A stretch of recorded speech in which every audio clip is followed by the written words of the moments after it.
안녕하세요 여러분. 이번 영상은 다문화 사회와 윤리학에 대해서 살펴보겠습니다. 특별히 좋은 것의 윤리학과 나쁜 것의 윤리학을 대비시켜서 살펴보도록 하겠습니다. 총 5챕터로 볼 텐데요. 먼저는 자문화 중심주의와 다문화주의, 자민족 중심주의라고 할 수도 있겠습니다. 두 번째로는 이 다문화 사회에서의 인권 문제를 살펴보고요. 그리고 계속 사람들에 대한 미움, 혐오 감정이죠. 원초적인 혐오와 투사적 혐오라는 걸 살펴보고 뉴스바움을 통해서요. 그리고 혐오에서 인류에 대한 사랑, 인간에 대한 사랑과 관용, 혐오에서 인류애와 관용으로 넘어가는 거고요. 5번째로는 타자의 고통과 잔인성을 넘어서라는 주제로 하나씩 살펴보겠습니다. 첫 번째로는 이제 자문화 중심주의와 다문화에 대해 생각해 보겠습니다. 우리 한국 사회, 지금 사회는 더 이상 자민족 중심주의나 단일 민족 국가라고 부르는 것이 어려운 현실입니다. 여러 민족들이 섞여서 사는 거죠. 단일 민족이라는 의식을 바탕으로 한 자민족 중심주의 혹은 자문화 중심주의로 구성된 한국 사회는 다문화 사회, 곧 다문화주의로 다문화주의 사회로 접어들고 있습니다. 우리는 한국 사회의 발전 방향, 성장 방향을 잠정적으로 다문화주의 혹은 다원주의 사회로 설정할 수밖에 없는 게 현실입니다. 그렇지 않고서는 지금 우리 사회에서 일어나고 있는 여러 가지 현상들을 설명할 수 없기 때문에 그렇습니다. 자민족 중심주의에서 다원주의 사회로 이행해 가고 있는 한국 사회에서 문제가 되고 있는 건 여러 가지 문제가 있겠지만 특별히 혐오라는 미움이죠. 미운 감정, 혐오라는 단어가 과거에도 있었지만 지금 특별히 더 부각되고 있는 것 같습니다. 사회와 도덕 그리고 법적으로 중요한 단어로 표제어로 등장한 것이 최근의 현상입니다. 혐오라는 단어가요. 왜냐하면 최근에 계속 일어나는 강남역 살인사건 이후에 여성 혐오라고 일컬어지는 미소진이와 더불어 성소수자 혐오, 장애인 혐오, 또 호남 혐오, 난민 혐오, 종교인 혐오, 정치인 혐오 등 다양한 영역에서 거센 혐오의 물결이 올라오고 있습니다. 그래서 다양한 영역에서 거센 이 혐오의 물결이 일어나고 있는 현실이 이제 이 현실을 어떻게 상태를 진단하고 파악해야 될지 혐오와 증오한다는 것은 확신이 있어야만 가능한 일입니다. 누군가 미워한다는 것은 미워하는 원인 그리고 그를 미워해야 되는 어떤 확신이 있어야만이 가능한 일이거든요. 그래서 혐오하거나 증오하는 자에게는 자기의 확신이 있어야 되는 겁니다. 한 점의 의심도 없어야 되는 거죠. 저 사람을 미워해야 되고 혐오해야 되는 이유가 확실하게 있어야 돼요. 확신이. 그에 앞서서 의심하는 자는 증오할 수가 없습니다. 내가 왜 저 사람을 미워해야 되지? 라고 하는 어떤 의심이 들면 누군가를 증오하거나 혐오할 수 없다는 겁니다. 그래서 어떤 것을 의심하거나 회의한다면 그렇게 태도를 취해야 할 리가 없다는 거죠. 증오는 절대적 확신, 혐오는 절대적 확신이 필요합니다. 그래서 한국 사회에서 앞서 다원주의 사회를 경험하고 있는 우리 한국 사회보다 앞서서 다원주의 사회를 경험하고 있는 유럽과 미국 역시 수백 년 동안 자유주의와 민주사회를 바탕으로 다양성을 존중해 왔음에도 불구하고 현재 곳곳에서 그들도 혐오라는 심각한 도전에 직면해 있습니다. 다원주의 사회로 진입하여 다양성의 가치가 소중하다는 인식의 지평을 넓혀가고 있는 상황에서 유럽과 미국 사회가 도전을 받고 있는 혐오의 문제들이 최근에 한국 사회에서도 수면 위로 올라오고 있습니다. 이제 이런 문제가 부각되니까 여기 네이션 글레이저라는 분이 있습니다. 이분이 우리는 이제 모두 다문화인이다 라는 책에서 이런 말을 합니다. 우리는 이제 모두 다문화인이다 라는 이런 선언은 진실로 이를 믿고 포용하는 자세를 보여주는 것이 아니라 오히려 반갑지 않는 현실, 내가 싫어하는 현실들이 발생할 때 반갑지 않는 현실을 할 수 없이 받아들일 수밖에 없음을 보여주는 것이라는 거죠. 우리는 이제 모두 다문화인이다 라고 할 때요. 이제 이 다문화주의, 자민족 중심주의에서 자문화 중심주의로 이 두 개에서 다문화주의로 이행해 가는 거죠. 다문화주의로요. 한국 사회가 그런 다문화주의로 계속 이행하고 있고 유럽 사회도 그리고 미국 사회도 이 다문화주의를 하고 있는데 계속 이 다문화주의를 권장함에도 불구하고 선호함에도 불구하고 계속해서 증오의 문제가 그리고 혐오의 문제가 발생하고 있습니다. 그런 때 이제 이런 레이션 글레이저라는 분이 우리는 이제 모두 다문화이다라는 선언, 이 선언은 진실로 이를 믿고 포용하는 자세를 보여주는 것이 아니라 오히려 반갑지 않는 현실을 할 수 없이 받아들일 수밖에 없음을 보여주는 것일 수도 있다는 거죠. 그래서 다문화인이 성별이나 인종, 문화 등 자신과 다른 삶의 방식으로 살아가는 사람을 혐오하고 혹시 그녀 혹은 그들을 이방인으로 우리 안에 있는 타자로 이방인으로 간주하여 엄표하는 것은 모순호법일 수 있는 거죠. 다문화인이 누군가를 차별한다는 것은 모순호법이라는 말인 것입니다. 혐오는 저 사람들을 완전한 인격적 존엄성을 갖추지 못한 저열한 존재, 동물이나 악마와 같은 존재로 보이게 만들므로써 타인을 격화시키는 것입니다. 철학적으로 혐오의 대상인 이방인은 주체가 아니라 타자로 분류된다고 할 수 있습니다. 주체에게 타자는 불신과 불안의 원천이기 때문에 타도하거나 추방 혹은 계몽의 대상 정도로 보입니다. 타자는 위험한 힘을 지녔거나 열등한 존재라고 근거 없이 추정되고 따라서 그들을 학대하거나 제거하는 행위는 단순히 용서할 수 없는 일이 아니라 반드시 수행해야 하는 조치처럼 추켜올려 세우고 있습니다. 타자는 반드시 교화시키거나 타도하거나 그렇게 해도 된다는 어떤 확신이 있다는 겁니다. 이런 관계에서 주체는 타자를 비난하거나 무시하고 심지어 해악을 끼쳐도 괜찮다라는 생각이 있다는 것입니다. 이 영상에서는 이제 우리가 본 것처럼 다문화 사회와 다문화주의, 자문화 사회와 다문화주의에 대해서 그리고 다문화 사회와 인권에 대해서 생각해 보겠습니다. 영상을 하나 보겠습니다. 영상을 하나 보면 넘어가 버렸네요. 마우스가 잘 안 되네요. 영상을 하나 보는데 비행기 영상입니다. 영상을 하나 보겠습니다.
네, 영상을 보았습니다. 이제 다문화 사회와 인권에 대해서 살펴보겠습니다. 다문화가 된다는 것은 이제 현실적으로 피할 수 없는 이 현실입니다.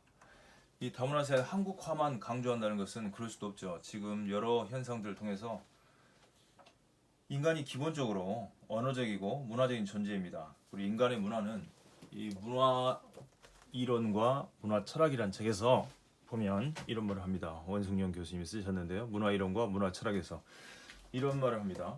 인간은 기본적으로 언어적이고 문화적인 존재이고 인간의 문화는 인간의 활동의 소산이자 인간의 상징적 기능입니다.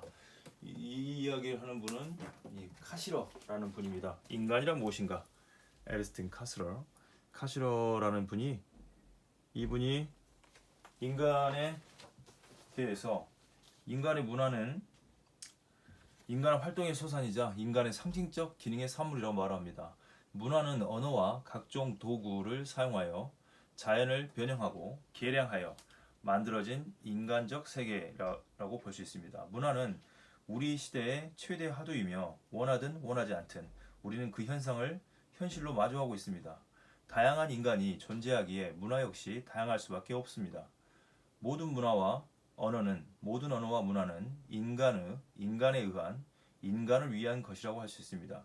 한 사회의 주요한 생활 양식을 문화로 규정한다면 다문화는 한 공동체의 다양한 생활 방식들이 뒤섞이고 뒤엉켜 공존하는 사회를 의미할 수 있습니다. 지금 우리 사회는 이렇게 다양한 인종들이 모여 생활하는 사회로 서로 인정하고 존중해야 되는 시대에 도달했습니다. 그래서 한 문화가 한 사회의 주요한 생활 양식이라면 다문화는 한 공동체의 다양한 생활 방식들이 뒤섞이고 뒤엉켜 공존하는 사회라고 말할 수 있습니다. 이제 뭐 지구촌이라고 하기도 하고 세계화라고 하기도 하지요.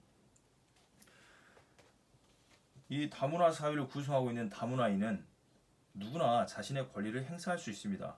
그러나 각자의 권리 행사는 서로 간의 충돌을 예고할 수밖에 없습니다. 내가 좋아하는 것을 상대방이 싫어할 수 있기 때문에 그렇습니다. 사실 서로 다른 인간이 함께 모여 사는 한 어느 시대나 모순과 충돌이 존재했습니다. 전통 사회에서는 인간이 평등한 존재로 관계를 맺지 못하는 모순이 두드러졌고요. 그러나 현대와 근대 사회에서는 자본가의 노동자 착취라는 모순도 두드러졌습니다. 그래서 사람들이 함께 살아가야 되는데 함께 살아가는 데 모순과 어떤 갈등이 있는 거죠. 오늘날 발생하는 새로운 형태의 모순을 우리는 문화적 모순이라고 부를 수 있습니다. 문화적 모순은 뚜렷한 모습을 갖추고 등장하고 있습니다. 예컨대 정보의 왜곡, 언어의 인플레이션, 인스턴트 문화의 난무, 진짜를 짓밟는 가짜, 이런 것 등이 전에는 보기 힘들었던 문화적 모순들이 전에는 보기 힘들었던 이런 것들이, 그런데 이런 모순들이 도처에서 팽배해지고 있는 거죠. 특별히 가짜 뉴스와 진짜 뉴스를 구별하는 문제에서도 두드러지고 있습니다. 이런 문화적 모순은 기존의 사회적, 경제적 모순들까지 새로운 형태로 변화시키고 있을 뿐만 아니라 우리의 삶을 곳곳에서 지배하고 있습니다. 이런 지배를 받고 있기 때문에 우리가 이제 이 이종우라는 분이 이렇게 말합니다. 이종우라는 분이 자, 객관적 산업 철학의 실원, 담론의 공간과 가로지기에서 이렇게 말합니다. 이런 언어 인플레이션이 계속 일어나고 있고 우리가 마주하고 있다는 겁니다. 그래서 이 같은 문화적 모순과 함께 인권 확대 문제가 부상하고 있습니다. 그래서 원숭령이라는 교수님께서는 이 책에서 이렇게 말합니다. 인간은 공동체를 떠나 살 수 없으며 그 공동체는 필연적으로 역사적, 문화적인 것이다. 문화는 인간의 집단의 수만큼이나 존재하며 따라서 문화는 필연적으로 차이의 존재이다. 문화적 차이를 존중한다는 것은 인간과 인간의 삶을 존중하는 모든 인간의 의무입니다. 그러나 흔히들 문화에는 왜가 없다고 합니다. 문화에는 발생의 근거는 있지만 보편적 정당성의 근거는 없기 때문입니다. 반면에 인권에는 왜가 있으며 왜가 있어야 합니다. 인권은 합리적 근거를 물을 수 있는 당위성의 문제이기 때문에 그렇습니다. 다시 말해 문화는 좋음과 나쁨의 문제이며 반면 인권은 옳음과 그름의 문제입니다. 양자를 혼동해서 왜를 물을 수 없는 곳에서 왜를 묻거나 왜를 물어야 하는 곳에서 왜를 묻지 않는 것은 오류입니다. 지금의 현실은 아직도 우리에겐 충분한 인권이 확립되어 있지 않습니다. 문화적 차이에 대한 관용의 정신과 보편적 인권 이념의 차원은 다른 것입니다. 문화적 다양성을 탄압하는 것은 서구적인 인권이 아니라 국가 민족주의이며 문화적 민족성을 탄압하는 것도 서구적 인권이 아니라 국제 식민주의임을 명확히 인식해야 합니다. 이래서 인권의 역사는 세 단계로도 구분할 수 있습니다. 첫째 단계는 인권이 17세기와 18세기의 자연법의 테두리 내에서 철학적으로 제기된 것이고요. 두 번째 단계는 인권은 17세기 지나서 18세기 중반부터 혁명적인 변화를 겪던 미국과 프랑스에서 각각의 실정법을 통해 법적으로 효력을 발휘했습니다. 예전에는 자연법이었다면 이제 실정법을 통해서 효력을 발휘하게 된 거죠. 그리고 제2차 세계대전 이후 세 번째 단계에 도달하게 됩니다. 이 시기의 인권은 근본적으로 다른 법적 주의를 얻게 됩니다. 1945년 이후 인권은 국제적으로 유효한 법체계의 대상이 됩니다. 여기에서 유엔이 제도적 장치가 됩니다.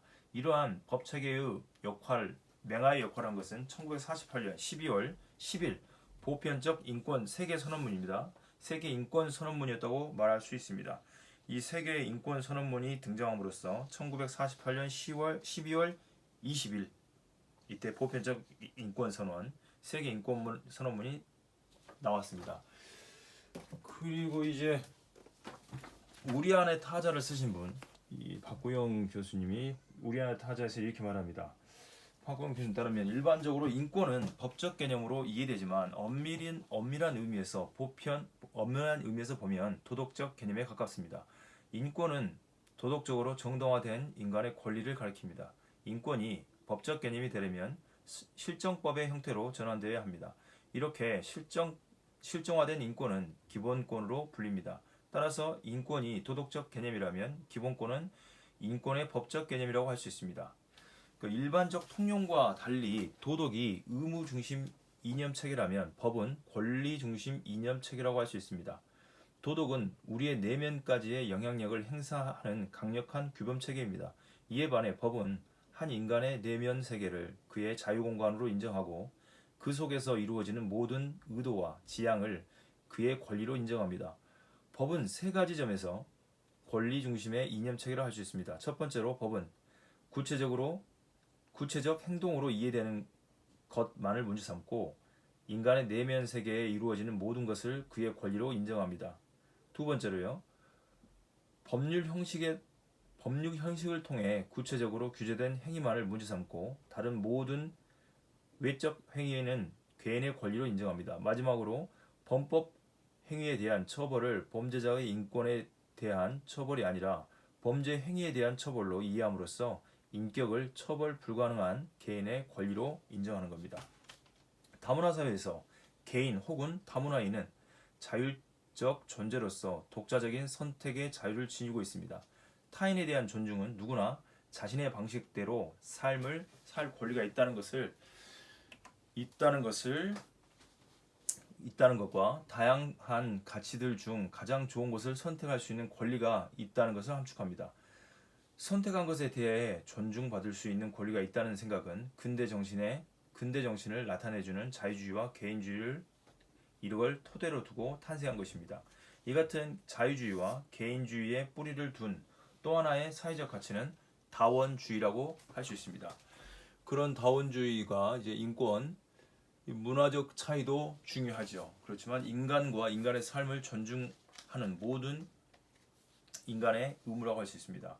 이 다원주의, 개인주의와 자유주의가 근대의 가치라면 이런 근대 정신을 바탕으로 개인주의와 자유주의가 탄생했다면 이제 오늘날은 다원주의, 사회적 가치는 다원주의라고 할 수 있습니다. 다원주의는 인간의 본질이 다원적이라는 사실에 기초로 해서 도덕적, 정치적 행위를 설명하는 태도입니다.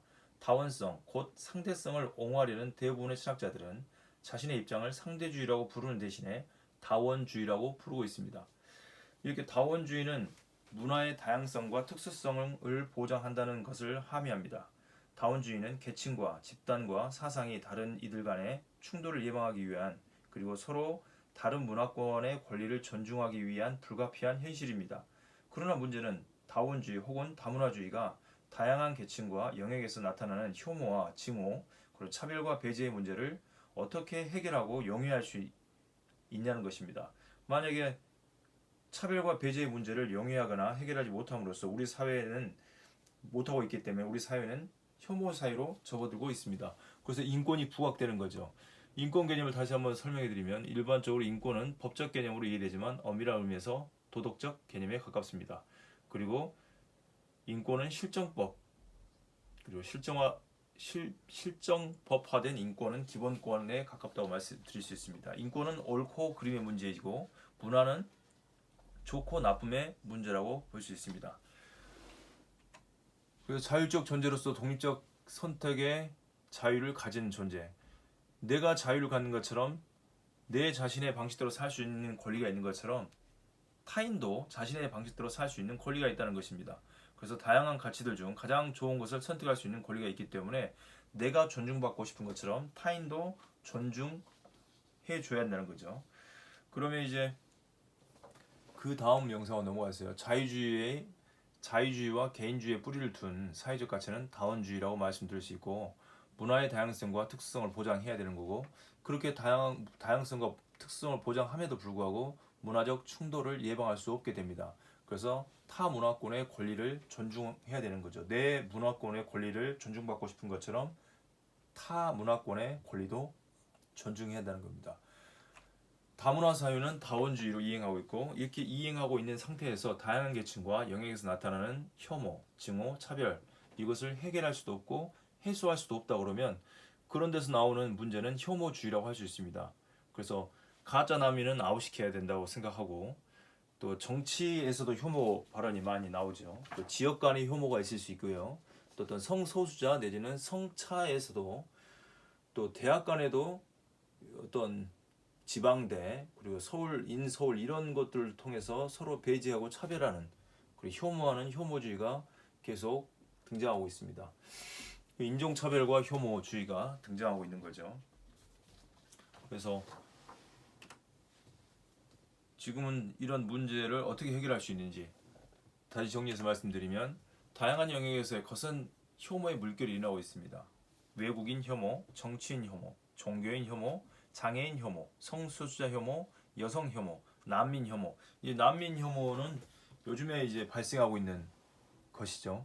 그 전에는 난민들이 들어오지 않았는데 우리나라로 이제 500명 이상의 사람들이 제주도로 들어왔을 때 문제가 생겼습니다. 그리고 계속해서 한국 사회로 이주민 노동자들, 또 탈북민들도 있겠는데 탈북민들이 빠져 있네요. 여러 가지 혐오가 거세게 우리 사회를 이제 강타하고 있다고 볼 수 있습니다. 그리고 미소진이는 여성 혐오인 거죠. 미소진이 여성 혐오로 인해서 나와 다른 방식으로 사는 사람들을 이해하고 존중하기보다는 나와 다르다는 이유만으로, 나와 삶의 방식이 다르다는 이유만으로 그 사람을 미워하고 혐오하는 일들이 계속 벌어지고 있다는 거죠. 그래서 혐오의 대상은 주체가 아니라 타자, 나와 다른 이방인은 곧 적으로 분류될 수도 있습니다. 적. 그래서 적은 언제나 방어하거나 타도해야 되는 존재로 인정하는 거죠. 그래서 인격적 존엄성이 없는 존재. 그리고 그런 존재를 어떻게 보냐? 저애란 존재 혹은 동물, 악마로 보는 겁니다. 적으로 보는 거죠. 그 적을 타도해야 되는 건데, 이런 걸 심각하게 보여주는 게 이 사진 한 장을 보시면 알겠지만, 동양인이라고 그냥 지하철을 타고 있는데, 지하철에서 왜 너가 여기 지하철 탔냐고 하면서 백인이 주먹으로 강타하는 것이 영상이 찍혔습니다. 이분은 이 사람을 때려도 된다는, 동양인을 때려도 된다는 자기 확신이 있는 겁니다. 자기 확신이 있기 때문에 이 차를 너는 타면 안 된다고 생각하고 주먹으로 강타하는 거죠. 위험한 힘을 지녔거나 열등한 존재로 추정하여서 그들을 학대하거나 제거하는 행위, 그 비난, 무시하는 행위를 해도 된다는, 반드시 수행해야 한다는 생각을 갖고 있습니다. 이런 일은 용서할 수 없는 일임에도 불구하고 이런 일을 수행하는 거죠.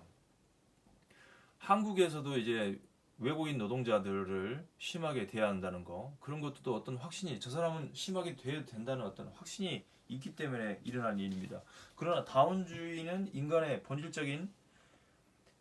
본질이 다원적이라는 사실에 기초해 있습니다. 그리고 우리가 다문화인이라는 것은 내가 받아들일 수 없는 현실을 받아들여야만 하는, 그리고 인정하고 존중해야 된다는 거죠. 그런 이야기들을, 그런 생각들을 아직 정착되지 않고 있다고 생각됩니다. 그래서 우리 안에 있는 타자들을 계속해서 배제하고 차별하는 거죠. 그걸 모아보면 혐오주의가 되는 겁니다. 그래서 인권의 신장, 내 인권이 있는 것처럼 타인의 인권, 그러니까 내가 말할 수 있는 권리가 있는 것처럼 내가 듣고 싶지 않은 권리도 있는 것입니다. 반대로도 될 수 있겠죠.